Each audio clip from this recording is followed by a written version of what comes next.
પાટણ નગરપાલિકા દ્વારા શહેરમાં નિયમોનું ઉલ્લંઘન કરીને ચાલતા 50થી વધુ ગેરકાયદેસર કતલખાના સીલ કરવાની કાર્યવાહી હાથ ધરવામાં આવશે।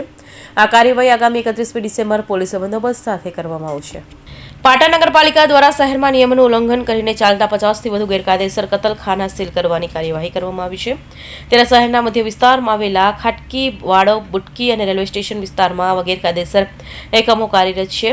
અગાઉ વેપારીઓને તેમના યુનિટ અન્ય સ્થળ પર ખસેડવા માટે સૂચનાઓ આપવામાં આવી હતી, પરંતુ કોઈ કાર્યવાહી ન થતાં પાલિકાએ 50થી વધુ માંસ મટન વેચતી દુકાનોને સીલ મારવા માટે નોટિસ ફટકારી છે।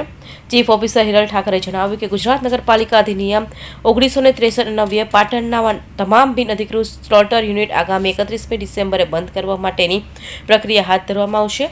આ મામલે જિલ્લા સ્વાગત કાર્યક્રમ પર રજૂઆત થઈ હતી, જેના પગલે તંત્ર દ્વારા નિર્ણય લેવામાં આવ્યો છે। સીલિંગની પ્રક્રિયા પોલીસ બંદોબસ્ત સાથે પૂર્ણ કરવામાં આવશે। નગરપાલિકા દ્વારા ગેરકાયદેસર જે સ્લોટિંગ કરતા યુનિટો છે તેના પર 31મી તારીખે સીલિંગની કાર્યવાહી કરવામાં આવનાર છે।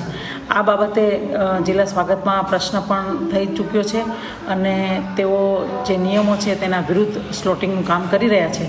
આથી તે તમામ સ્લોટિંગ શોપ્સ છે એ બંધ કરવાની એટલે સીલ કરવાની કાર્યવાહી કરવામાં આવનાર છે। અંદાજે 40થી વધુ સ્લોટિંગ યુનિટ્સ આવેલા છે।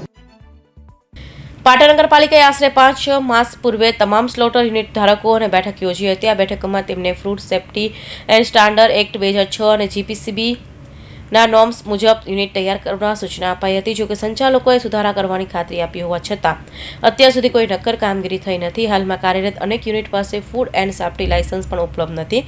આ કાર્યવાહી food safety and standards act 2006ના નિયમોનું ઉલ્લંઘન અને ગુજરાત હાઈકોર્ટમાં દાખલ થયેલી બિલ નંબર 133/2021 સંદર્ભમાં રાજ્યની તમામ નગરપાલિકાઓ ગેરકાયદેસર માંસની દુકાનો અને કતલખાના બંધ કરવાના આદેશના ભાગરૂપે કરવામાં આવી રહી છે। પાટણ નગરપાલિકાના ચીફ ઓફિસર હિરલ ઠાકર દ્વારા આ એકમોને નોટિસ ફટકારીને કાયદેસરની કાર્યવાહીની ચીમકી આપવામાં આવી હતી।